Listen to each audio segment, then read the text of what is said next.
तो hello friends, कैसे हैं आप सभी लोग। उम्मीद है बहुत ही अच्छे होंगे। तो जो आज का टॉपिक है ना, बहुत ही इंटरेस्टिंग टॉपिक और बहुत ही बार ही एग्जाम में यहाँ से पूछा गया है मगध साम्राज्य के बारे में। आज हम चर्चा करेंगे मगध साम्राज्य में। तो मगध के बारे में हम पिछले बार चर्चा किए थे कि जब मगध महाजनपद पढ़ा रहे थे तो क्या किए थे, मगध महाजनपद की हम चर्चा किए थे। किसकी चर्चा किए थे? मगध महाजनपद की चर्चा किए थे, है ना। महाजनपद कितने? 16। ठीक है, महाजनपद में 16 महाजनपद थे। एक महाजनपद था मगध महाजनपद। मगध एक बहुत ही शक्तिशाली महाजनपद था। क्या था? बहुत ही शक्तिशाली महाजनपद था। मगध कहाँ था? बिहार में, है ना। बिहार में कितने महाजनपद? 3 महाजनपद। उत्तर प्रदेश में 6 महाजनपद, ठीक है ना। हरियाणा में एक, है ना। हरियाणा में एक, और कहाँ था? राजस्थान में एक, आंध्र प्रदेश में एक, मध्य प्रदेश में 2, ठीक है। इस तरह 16 महाजनपद थे।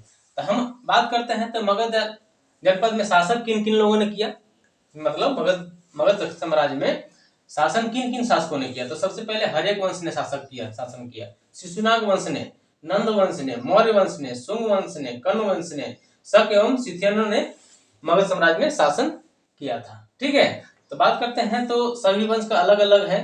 जो टॉपिक से क्वेश्चन आता है तो हम चर्चा करेंगे हर्यक वंश के बारे में पहले, है ना। इसका एक ट्रिक याद रखना है, हसीन मसुगा। पहले नाम रखना है हसीन, ठीक है। हसीन तो हो जाएगा हर्यक वंश, शिशुनाग वंश और नंद वंश, है। 3 वंश हसीन में आ गया, 3 वंश हसीन, फिर मसुक, ठीक है। मसुक याद रखना है, मसुक, है ना। तो मसुक में आता है मौर्य वंश, सुंग वंश और कण्व वंश, ठीक है। तो आपको याद रखना है 3-3-6 शासक का और वंश का नाम याद हो जाएगा। तो बात करते हैं सबसे पहले हर्यक वंश के बारे में।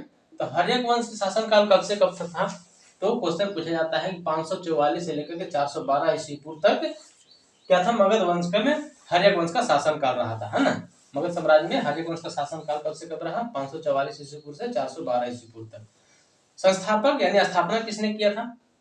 तो हर्यक वंश का स्थापना बिंबिसार ने किया था, ठीक है। और हर्यक वंश को एक और वंश के नाम से जाना जाता है पितृहंता वंश, है ना। पितृहंता मतलब पिता को वंश को हत्या करने वाला वंश के नाम से जाना जाता है पितृहंता वंश, क्योंकि इनके पुत्र ने भी इनको हत्या किया था। उनके पुत्र को भी पुत्र ने उनको अपने पिता को हत्या किया था, इसलिए पितृहंता वंश के नाम से जाना जाता है, ठीक है। इसकी राजधानी कहाँ थी? तो राजगीर। किसकी? हर्यक वंश की राजधानी कहाँ थी? राजगीर। इनके पुत्र कौन थे? अजातशत्रु, है ना। इनके पुत्र कौन थे? अजातशत्रु अपने पिता की हत्या करके अपने राजगद्दी पर संभाला था, ठीक है। इसका शासनकाल कब से कब था? तो 492 ईस्वी पूर्व से 460 ईस्वी पूर्व तक, है ना। 492 से 460 ईस्वी पूर्व तक उनका शासनकाल रहा था। अजातशत्रु को कुनिक नाम से जाना जाता था। किस नाम से? कुनिक, है ना। एग्जाम में पूछा गया है कुनिक किसे कहा जाता, तो अजातशत्रु को कहा जाता है। हर्यक वंश के शासक थे अजातशत्रु, इनको कुनिक कहा जाता था। और इन्हीं के शासनकाल में क्या हुआ था? बौद्ध सम्मेलन हुआ था। कौन? प्रथम बौद्ध सम्मेलन हुआ था, ठीक है। याद रखना है अजातशत्रु के शासनकाल में ही प्रथम बौद्ध सम्मेलन हुआ था। कहाँ? राजगीर में, ठीक है। कब? 483 ईस्वी पूर्व में, याद रखना है, ठीक है। बात करते हैं बजिस्सन को लिशो को पराजित करने के लिए किस हथियार का प्रयोग किया था अजातशत्रु ने? तो याद रखना है रथमूसल एवं शिलाकंटक। 2 हथियार थे इनके पास, रथमूसल और शिलाकंटक, जो कि अपने हथियार का प्रयोग करते थे अपने युद्ध में, ठीक है।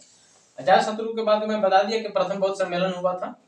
गंगा एवं सोन नदी के संगम पर क्या हुआ? एक पाटलिपुत्र सैन्य नाम का छावनी का निर्माण किया था। किसने? अजातशत्रु ने ही गंगा एवं पाटलिपुत्र के संगम पर पाटलिग्राम नामक सैन्य छावनी का निर्माण किया था। किसने? अजातशत्रु ने।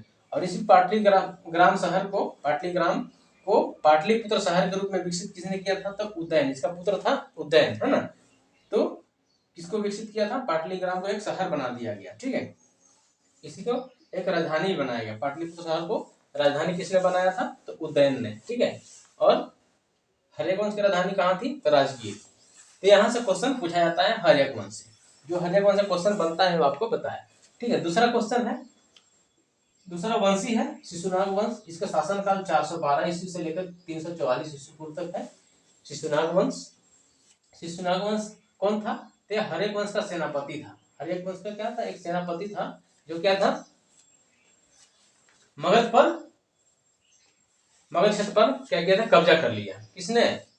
शिशुनाग ने, ठीक है। और मगध का प्रमुख शासक कालाशोक था। किसका प्रमुख शासक? कालाशोक। शिशुनाग का सबसे प्रमुख शासक कालाशोक, और कालाशोक को काकवर्ण के नाम से जाना जाता था, ठीक है। कालाशोक को काकवर्ण के नाम से जाना जाता, और इसी के शासनकाल में क्या हुआ था, दूसरा बौद्ध सम्मेलन हुआ था। कब? 383 ईस्वी पूर्व में, है ना, दूसरा बौद्ध सम्मेलन हुआ था, जिसकी राजधानी क्या थी, तो वैशाली। ठीक है, तो यहाँ से क्वेश्चन पूछा जाता है, प्रमुख शासक शिशुनाग वंश का प्रमुख शासक कौन था? कालाशोक। इसके किस उपनाम से जाना जाता था? काकवर्ण। ठीक है, और शिशुनाग वंश की स्थापना किसने किया था? खुद शिशुनाग ने ही शिशुनाग वंश की स्थापना किया था। ठीक है, अब बात करते हैं नंद वंश के बारे में। तो नंद वंश के बारे में क्या क्वेश्चन आता है, तो इसकी स्थापना किसने किया था? तो महापद्मा नंद ने, महापद्म नंद ने ही नंद वंश की स्थापना किया था। इसने एक उपाधि भी धारण किया था, सर्व छत्रांतक एवं एकराट, है ना। सर्व छत्रांतक मतलब क्या होता है? क्षत्रियों का नाश करने वाला, क्षत्रियों का नाश करने वाला, है ना, यानी सर्व छत्रांतक की उपाधि धारण किसने किया था? तो महापद्म नंद ने। और क्या उपाधि दिया धारण किया? एकराट ने। ठीक है, नंद वंश का अंतिम शासक कौन था? तो घनानंद। घनानंद के शासनकाल में क्या हुआ था? तो सिकंदर ने आक्रमण किया। सिकंदर महान ने क्या हुआ था? आक्रमण किया था।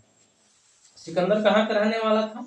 तो मैसेडोनिया प्रांत का रहने वाला था, है ना, जो मकदूनिया का शासक था। ठीक है, और किसका पुत्र था?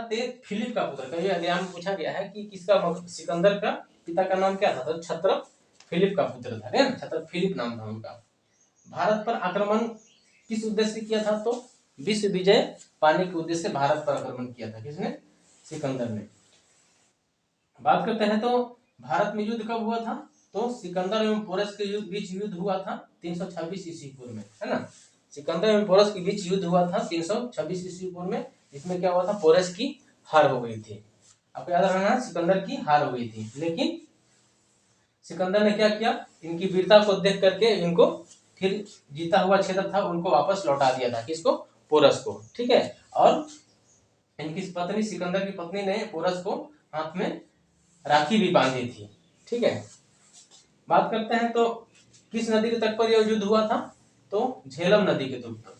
झेलम को बितस्ता का युद्ध भी कहा जाता है। झेलम नदी को बितस्ता का युद्ध या इसे हाइड्रोस्पेसिस का युद्ध भी कहा जाता है। बात करते हैं सिकंदर की सेना किस नदी को पार करने से मना कर दिया था? तो ब्यास नदी को, है ना, यानी ब्यास नदी को पार करने से मना कर दिया था और वहीं से सिकंदर वापस लौट गया था। ठीक है, तो सिकंदर कहां से लौट गया था? तो ब्यास नदी को पार करने से उसकी सेना ने मना कर दिया और सिकंदर अकेले क्या करता? वापस लौट गया। वापस लौटते समय क्या हुआ? 323 ईस्वी पूर्व में बेबीलोन में मृत्यु हो गया था। किसको? बेबीलोन में मृत्यु हो गया था सिकंदर को। तो यह क्वेश्चन पूछा जाता है कि बेबीलोन की मृत्यु, सिकंदर की मृत्यु कहाँ हुई थी? बेबीलोन में। किस वर्ष? तो 323 वर्ष, है ना, भारत से लौटते समय। तो ये आपको रहा कौन सा? हर्यक वंश, शिशुनाग वंश और नंद वंश, तीन वंश की चर्चा कर दिए। शेष हम बात करेंगे मौर्य वंश, शुंग वंश और कर्ण वंश की हम बात करेंगे नेक्स्ट टॉपिक में। तो चलिए धीरे धीरे ऐसी इस तरह टॉपिक हम खत्म करते जाएंगे और आपकी तैयारी बहुत ही अच्छी हो जाएगी। तो चलते हैं, फिर मिलेंगे नेक्स्ट टॉपिक में।